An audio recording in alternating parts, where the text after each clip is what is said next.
She walked into the commissary at Camp Mason Ridge wearing a jacket that looked like it belonged to a ghost.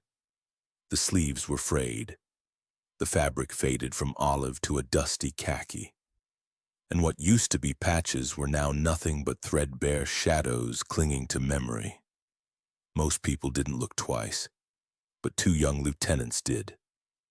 "Straight out of a thrift bin," one of them muttered, smirking. The other chuckled. "Yeah, probably raided her grandpa's closet." They didn't lower their voices, they didn't think they had to. The woman didn't flinch, didn't speak, just kept scanning shelves with methodical focus. A folded grocery list in one hand, a red basket in the other. Her name was Evelyn Cole, 55, steel gray hair tied in a no-nonsense bun, straight-backed posture that only came from someone who'd once been trained to stand tall whether she wanted to or not. Her right leg dragged just slightly, enough to be noticed by those who paid attention, but most people didn't, not until it was time to laugh. The commissary was buzzing with the usual morning rhythm: soldiers grabbing breakfast burritos, retirees sipping burnt coffee by the vending machines, new parents wrangling toddlers with one hand and coupons with the other. Evelyn didn't belong to any of those groups anymore. She was something in between. She paused at the canned goods aisle, fingers tracing over prices, looking for the best value. Her hands bore the faint tremor of age, but more notably on her right wrist ran a surgical scar, thin but unmistakable, a mark she never tried to hide. Behind her, the lieutenants turned into the same aisle. Speaking of shortages, one of them smirked, eyes flicking to her jacket, still no reaction. She lifted 2 cans of soup, checked the labels, and dropped them silently into her basket. No anger, no shame, just focus. But her shoulders had stiffened. They didn't notice. They followed her to the pasta section, conversation growing bolder. One whispered mockingly, "Think that scar's real or just for show?" She reached up for a box of spaghetti. The motion made her shoulder twitch. Old injury. A flicker of pain crossed her face but disappeared before it landed as she pulled the box down.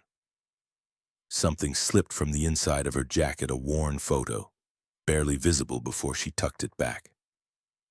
No one else saw it, but if they had, they'd have glimpsed 5 figures in desert camo, standing beside a blacked-out helicopter, faces blurred, mission erased. She continued. So did they. By the dairy section, more soldiers joined. One saluted the lieutenants, then glanced at Evelyn. The game was on. Vintage fashion statement. One of them said loud enough to draw attention. Almost authentic looking. The other quipped. Evelyn closed the fridge, eggs in her basket, and limped toward checkout. Classic stolen valor. One lieutenant said, "She's probably on her way to the VA to beg for benefits." She was, in fact, headed there next, but not for the reasons they assumed. If you believe some heroes live quietly, never seeking the spotlight, stay with us and hit subscribe to discover more stories that just might change how you see the world. Her appointment was set for 11/0, another quarterly appeal. Another attempt to have her records partially unsealed, just enough for the VA to acknowledge injuries they claimed didn't exist. From missions they swore never happened. Evelyn Cole had done this dance 3 times before, and every time ended the same: an apologetic shrug from someone behind a desk, citing insufficient documentation. She approached the checkout, moving slowly, her right leg tightening beneath the weight of the morning. The cashier, a retired master sergeant, judging by his faded veteran's cap, looked up and noticed her jacket. His eyes lingered, not on her face, not on her groceries, but on the faint shape above her left breast, a place where, long ago, an insignia had been stitched with purpose and pride. Now, only the ghost of thread remained so worn. Only those who knew would recognize it. The cashier didn't speak, just scanned her items with quiet respect. Evelyn paid in cash. Her fingers moved deliberately, counting bills from a wallet worn thinner than her patience. "Have a good day, ma'am," the man said, his voice soft. "You too," she replied, voice scratchy from disuse. They were the first words she'd spoken all morning, with her bagged groceries in hand. Evelyn turned toward customer service, a formality, the VA said, to verify her on-base address before the appeal, a formality that never seemed to stay in the system. Behind her, the lieutenants were now finished with their shopping. She could hear their voices a few registers away, still carrying that careless, privileged tone. The line moved slowly. Evelyn stood patiently. Weight shifted to her left leg to relieve pressure on the right. Her mind drifted 22 years back, to a morning filled with sand and fire. Captain Cole, extraction windows closing. We go now, or we don't go at all. The memory dissolved as the clerk called. Next, Evelyn stepped forward. The girl behind the counter wore a name tag that read Alicia, bright smile, fresh nails, civilian eyes. "How can I help you today?" she asked. "I need to verify my current address for base records," Evelyn said. Sliding her ID forward, Alicia typed briskly, "Active duty or dependent veteran? I'll need your veteran ID card or DD-214. "Of course." Evelyn opened her folder. "My service records are under special classification. I have this letter from the Department of Defense Records Office." The girl's expression faltered. "I'm sorry, ma'am. That's not standard documentation. I'll need to call my supervisor." Behind her, Evelyn heard them again. The lieutenants, closer now. "Some people claim anything for a 10% discount." The taller one said loud enough for everyone in earshot. A few snickers rose from the line. The supervisor arrived. She looked efficient, impatient. Flipped through Evelyn's paperwork with a frown. "These don't meet our requirements," she said. "You'll need to go through the VA." "That's why I'm here," Evelyn answered, her tone unwavering. Still rejected again. As she tucked the folder back into her coat, something metallic caught the light. A challenge coin, old and rare, the kind not bought in gift shops, the kind only handed to ghosts. Evelyn turned to leave and found herself face to face with a man in full uniform. 4 silver stars gleamed on his collar. General Warren Blake had just walked into the commissary. General Warren Blake entered the commissary mid-sentence, scanning a document as 2 aides flanked him. "I want those deployment numbers recalculated by this afternoon," he said to the one on his right. "The committee needs real projections, not best-case scenarios." "Yes, sir," the aide replied, fingers flying across a tablet. Evelyn Cole instinctively shifted to the side to give them room. She clutched her grocery bags close. Eyes lowered, an old reflex from decades of training. Civilians made way for stars. She was nearly past them when Blake glanced up from his report. Doing what any high-ranking officer does in a secure environment, scanning faces and exits with automatic precision. Then he saw her. More specifically, he saw the faint outline on her jacket. He stopped. The document in his hand froze mid-air, forgotten. His eyes locked onto that ghosted patch, the one worn nearly to nothing by time and silence. The embroidery was long gone, but the shape remained a shadow stitched into the fabric like a whisper from the past. His aides kept walking another 2 steps before realizing he wasn't with them. They turned, startled, watching as the general's body stiffened, not in alarm, but in recognition, without a word. Blake handed the document to his nearest aide and slowly, deliberately snapped to attention. Right there, in the middle of the commissary. Conversations died mid-sentence, heads turned. A silence fell, low and heavy, like the moment before a flag is raised. The same lieutenants who had mocked Evelyn only moments earlier stood frozen. Their smirks vanished, replaced by something hollow and sinking. Evelyn's breath caught. Her grocery bag suddenly weighed 100 pounds. In civilian settings, salutes weren't just rare, they were reserved for moments that broke protocol because they transcended it. This was one of them. Evelyn shifted the bags to her left hand and, with movements drawn from a lifetime ago, returned the salute, sharp, unflinching, pure in that instant. The worn civilian disappeared and the soldier returned. "Captain Cole," General Blake said, his voice cutting through the stillness like a command and a confirmation all at once. "Echo 9 Decorah extraction." She nodded once. "Yes, sir." Time collapsed between them. The sand, the rotor blades, the radio static, it all came back. Blake lowered his salute. So did she. "At ease, Captain," he said, though she held no official rank anymore. "Thank you, sir," she replied, decades of discipline guiding her words. He turned to his aides. "Wait for me outside. No questions." They left. "You're the unit that got us out," he said, voice lower now, but still audible to those holding their breath nearby. "3 birds down. Hostiles on all sides. You and your team carved us an escape route." Evelyn nodded, her mind filled with dust, smoke, and impossible odds. 32 lives, sir, including yours. That insignia," he said, motioning to her jacket, "hasn't been authorized since the unit was disbanded. Officially, the mission was just equipment failure, recovery successful." The crowd began to understand. This wasn't just a moment of recognition. This was classified history surfacing live, in public for the very first time. "How many of you made it back?" he asked, though his tone already hinted at the answer. 3, Evelyn said. "I'm the last." The general's jaw tightened, his only betrayal of emotion. "Would you join me for coffee, Captain?"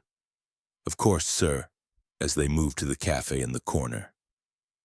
The crowd silently parted. The lieutenant stood stiffly, mortified, and the patch that once drew ridicule now drew salutes.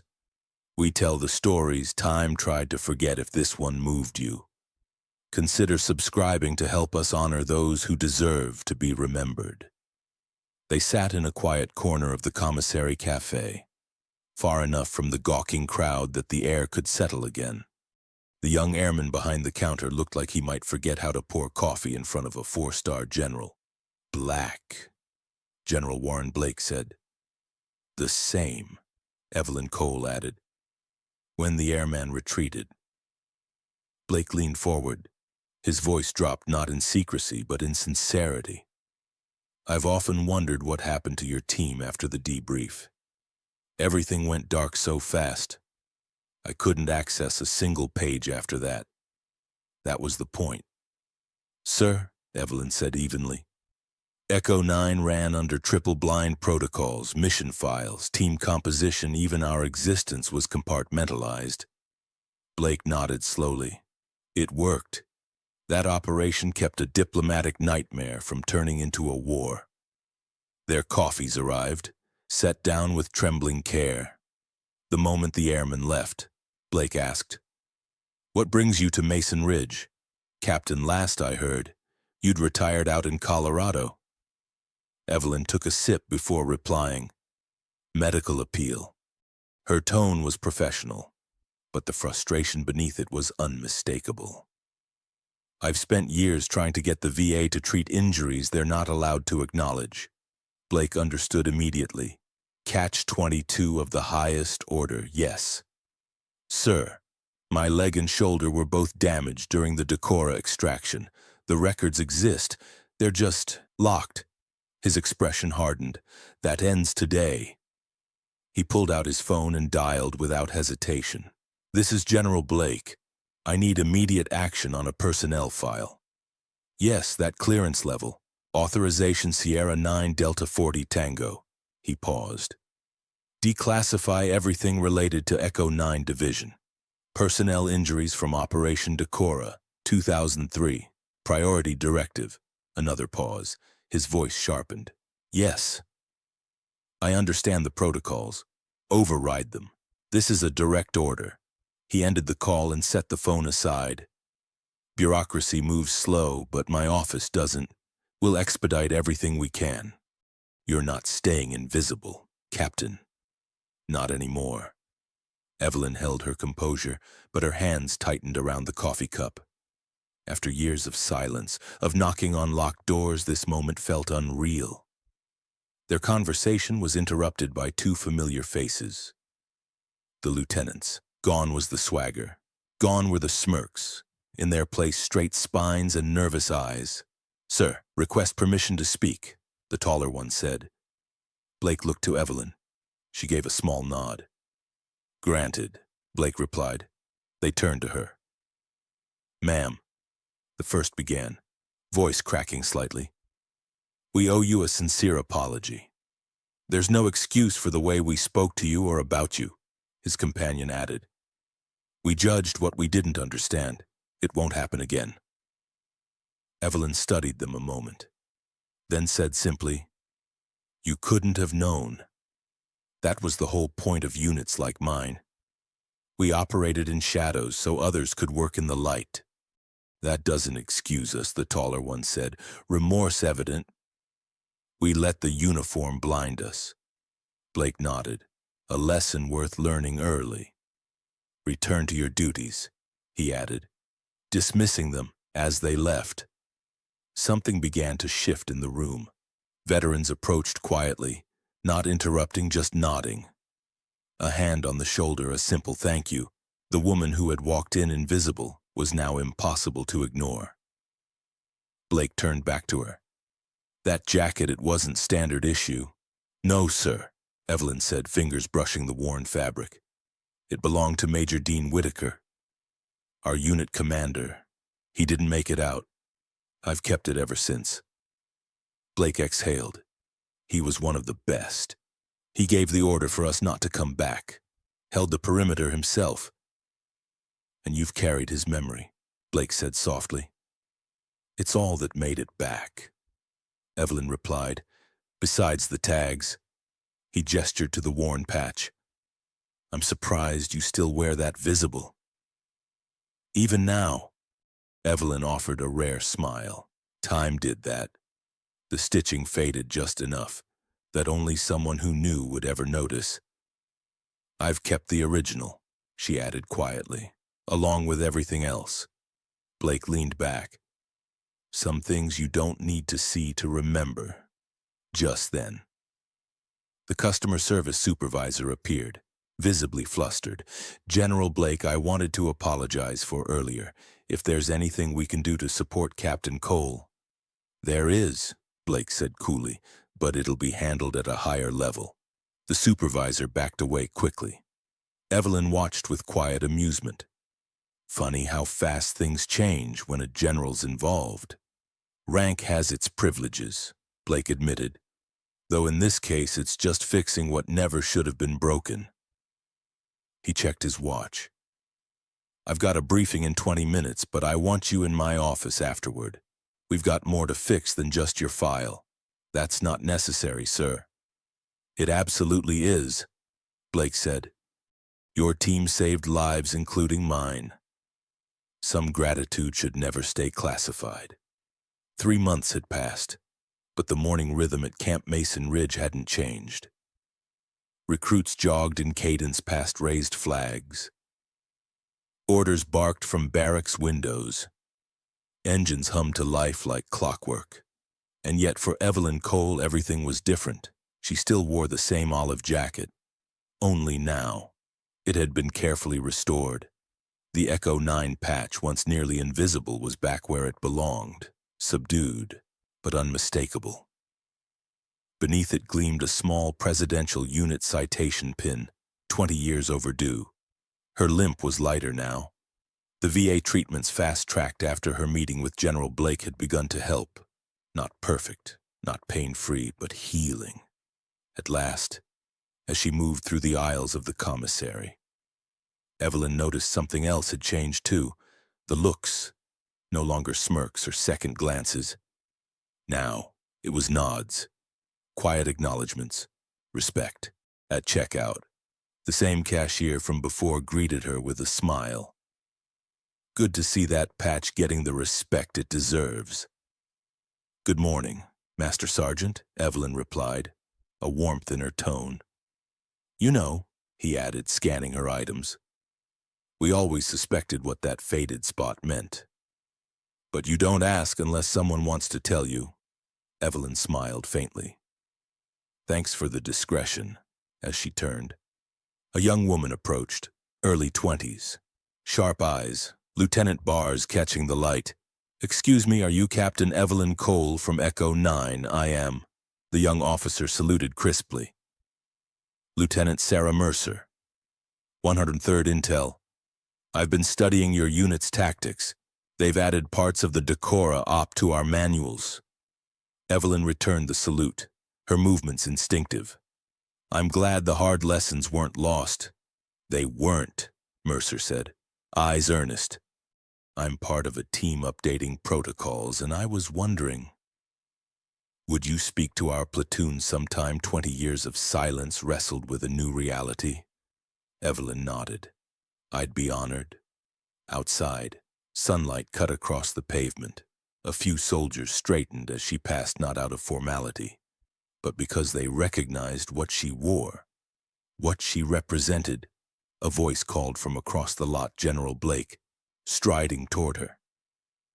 We found Specialist Rourke's family. He said his daughter's getting his Silver Star next month. Evelyn's voice softened. She deserves to know the truth, at least part of it. Blake nodded. We'd like you to be there. I'll be there, she said.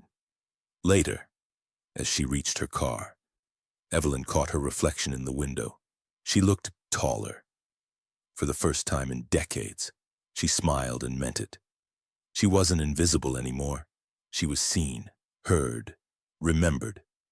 And finally she had something worth saying out loud.